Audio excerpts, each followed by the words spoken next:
Okay, well, all right, we have returned um, to our lonely, strange, somewhat more mysterious outpost for our continued saga. Now, it did seem to me as though we did not end on a crisis note. We ended on some tentative agreements among the various peoples, both to arrive at some conclusions regarding the bomb attempt, whatever that was, and also on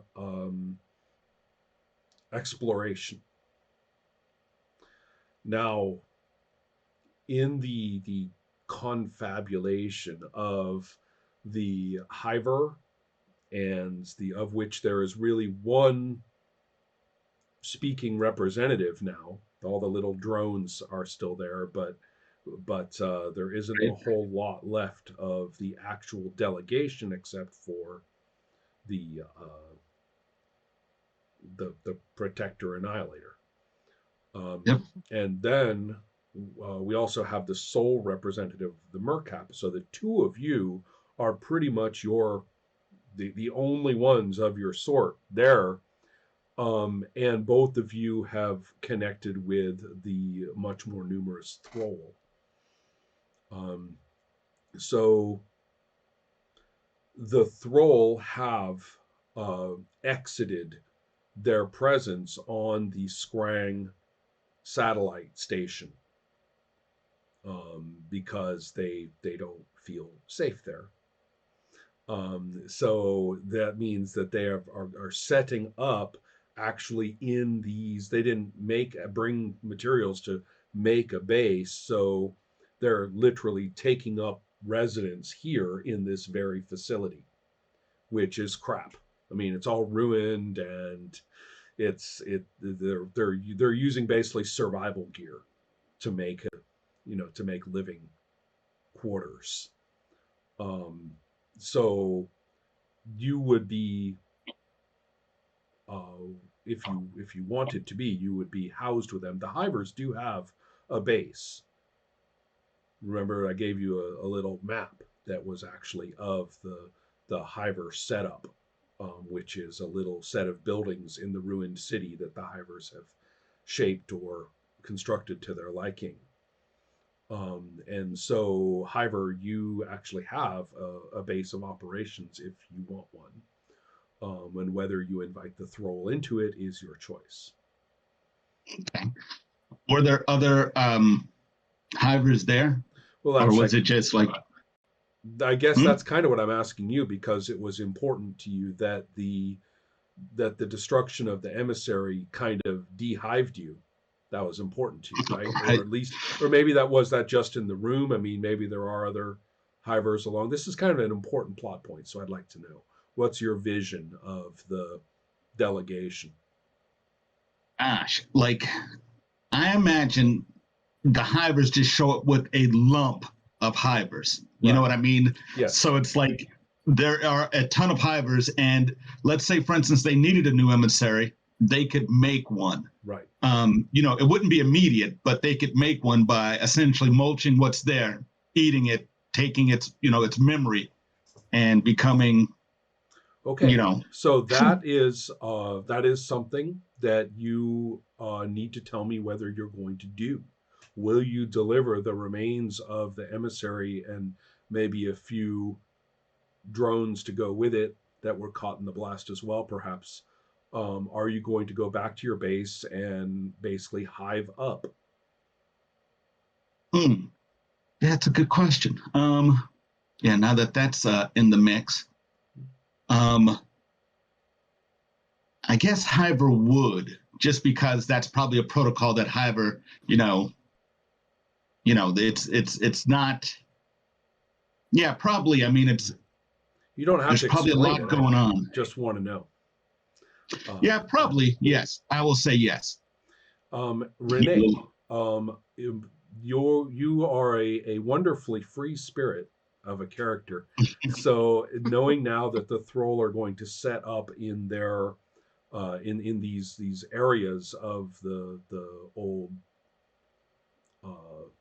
this old building that we've been playing in so far, were you inclined to to shack up with the Thrall, basically? If for me, like I think that I would spend my time, or Dukin would spend his time, trying to flow between Hyber and not wanting to dismiss the importance of that relationship of being part of the hive, Mm-hmm. but also trying to make that connection and understand my Thrall friends a little bit more as well. So yeah, I mean, So the yeah, question is, yeah, would you be hang going out. back with Hyver to that base, or will you stay here with the Thrall? Because I'm trying to get, and I figure some time Gotcha. is passing, and different factions are grouping up in different ways, and teams of explorers are going down, and we have to deal with the conclusion of the crime investigation and what shall be done about it. I see what you're saying. So gameplay, yeah, I'd hang out probably with Hyber then, because I think that the Thrall, they're not going to do anything too unexpected because they take too long to make decisions. So I'm going to hang out with Hyber and try Ah, to get things right. done Excellent. more quickly and Okay. and Good move it enough. along. So if you might want to go back through the chat to find the little Hyver base, so we know what we're talking Yeah. about with that. And Yeah. and there's another wrinkle in all of this, which is going to make this a little more relevant for decision making. In the AVIX also have, sorry, the AVIX also have their own installation that you basically are inhabiting, and that's where the majority of the AVIX who have come are staying. So it's been set up quite nicely for the AVIX to inhabit, and this is all equipment you brought from home, and it's all very familiar. None of this is cannibalized or reconstructed from this world. And so the AVIX are rather connected now with the Voir and the Isor. And one of the things you should know, it's funny that Hyver should be talking about, snarfing up the emissary's remains and, putting it into the big Hyver stew pot for Right. reassimilation, because that's exactly what the Isor do with their own dead. So the Esau emissary who was all, or person who was all blown up, basically they chow down on him and are able to elect one of their number, a new emissary. So both of the characters who were killed in the bomb are dead, but their various roles, they are not considered gone by their respective people. Before we, okay, not before. The next thing is going to be the report of the investigations on the bombing and a group decision about what will be done about it. And then we have the teams who are going down and exploring, but that's a much longer term thing. That takes time, right, to do that. And finally, there is one more consideration. All of the peoples, the reason you're all here basically is out of sheer desperation. If all of these hostilities and policies don't stop, nobody's going to be able to tell the difference between insurrection and total war everywhere.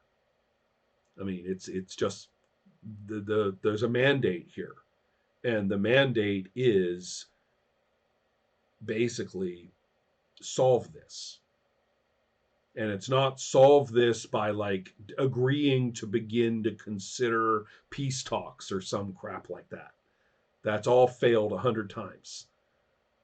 This is different. This is totally do this or everything's going to change for the worse. Do this or else. So the meeting has a time limit. The meeting has a time limit of, and it wasn't going to be months of talk of getting to know each other and reconvening and stuff like that. No, it was like, go there, get this shit done. And yes, we know there's no historical precedent. That's part of the point. If you can't do it in, the equivalent of, a week, then you can't do it at all. Go there, do this, come back with a completely restructured galactic framework now. That's basically the mandate that has been, for in one fashion or another, everybody there knows that this is the last chance. So we're the clock is on 11. Yeah, 45 right now. There's too many automatic death devices set up. There's too many successful rebellions. There's too many. It's every one of you is in some way is probably trying to hide how badly your own command structure is being fragged. I mean, it's all. I mean, and if the Meerkaps have a different society where none of those words make sense, well, the equivalents for Meerkaps are happening, and that goes for all of them, right? It's a disaster. I mean, if you can imagine how bad it would have to be for a governing command structure to say, we give up, we can't, everybody is forced to acknowledge that they've lost. And also, if there's any like holdouts screaming for, no, I am president, we have not lost yet, rally my people. Someone shot that bastard in the head. That's over. Right?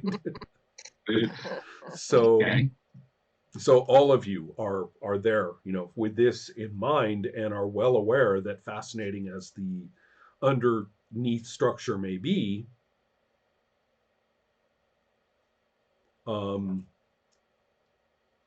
okay, so that's all abstract. Let's get to the role playing. So Helma, and before we get to the role playing, annoying question. So we initially wrote that, added our 15 words. I added it, and it's in my little description. I didn't share it with anybody. No, I'm ignorant about what it says. So go on.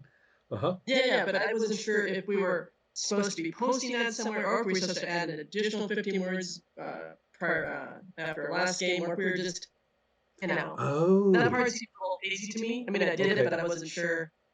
Well, let me say the rule first, regardless of what anyone may have done. The rule is that after every single session, you get 15 more words. So we're at 30 words. 30 more. We're almost to a new character. Mm-hmm. No, they are a very small amount of words. Yeah. Because I used them already. Right. So, but when you got 50 and now you have an additional 30, we're already yeah. One plus one is over. Yeah. So, and then with the 15 words, then do the traits. How do the traits do? If it seems like a fish, you add a trait, or you right. Like, if there's any phrase in there, whatever you underline is a trait. Okay. Ever. And as far as the points associated with that trait, by definition, a trait has no points associated with it. Then you can give it a bonus by getting rid of pool dice if you want, when you want. So it's a trait as it's just right. And so that basically by underlining something, you're sort of saying, well, one of these days I might stick a bonus on that. Okay. Or doing it immediately if you want to. So another aspect of it too is that you can also fix things in the previous words. So if something is no longer the case, you can go back and use a couple of your words to say is no longer, or something like that. Or,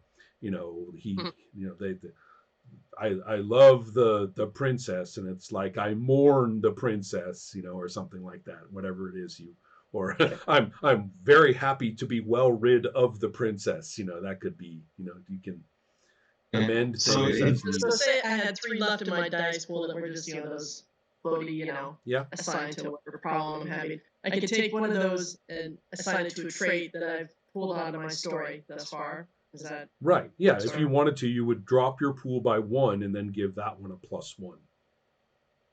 gotcha? Right. so you Oh, and everybody- solidify it, basically. Mhm. Sorry, Jerry, go ahead. No, I'm just saying, like the way, like in my mind, the way like I'm understanding the game system and how to game it. It's basically it's like, okay, I will just collect dice, take those because those dice are basically nebulous possibility in the game that we can use for anything. But then I can solidify them into a trait Yeah. that becomes like that. So So that when you Yeah. use it, you will have a die anyway. right. Mhm. So yes, but it's just for that. Okay, yes, that's cool. I like that. And then another aspect of this is that, oh, well, to clarify, you'll always get the words. So it's not like you earn words, you just get them per session. It's not like, you know, anyway, there's no currency there of like how many words you get or anything of the kind, or how many traits you can have or anything like that. It's just a matter of what you write. So, as far as, you know, well, I could talk more about how it doesn't really matter. I mean, you could be playing along with a low pool all you want. And again, all you have to do is try stuff. If you don't gamble dice, you won't lose any. And if you then the times you succeed, you'll just get a +1. So, you know, you can add to your pool. So do you see what I mean? It's it's low pressure. It's low pressure. It's not like you have to sing and strategize to, you know, bulk up or anything like that. Yeah. I just kind of created like a more of a defensive trait. I Did guess. you? A fine idea. Yes. Well, Nothing wrong with that. And then there's one other thing, which is that the way we're playing it, everybody will get 1 die right now at the beginning of the session into their pool. So add a die. We'll just do that at the beginning of every session.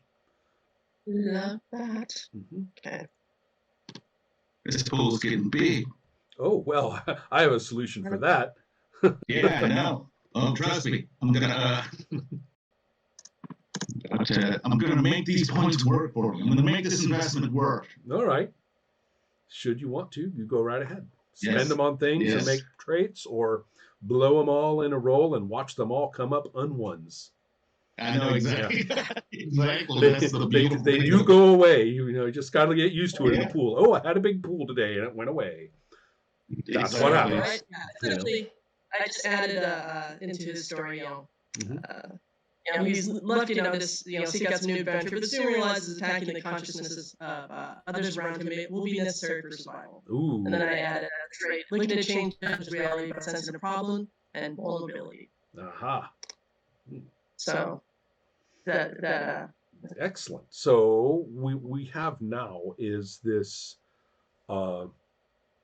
this necessity of presenting a report, the findings of the teams of investigators into the bombing.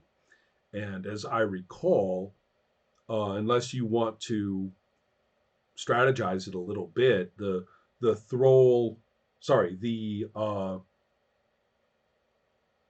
yeah, as I recall, it was Elin and it was the Olmec and a couple of others who basically came up with, okay, we think the Skrang did this. Yes. And so given that conclusion, they can present that conclusion to the arbiters or to the assembly, basically. So I can tell you what unless anybody wants to do anything about that with more about the investigation, I can tell you I will set this scene of the communique, which is sent to all the different groups. It is deemed wise not to gather everybody for this purpose, but to send out a communique to everyone, wherever they may be, of what is the conclusion.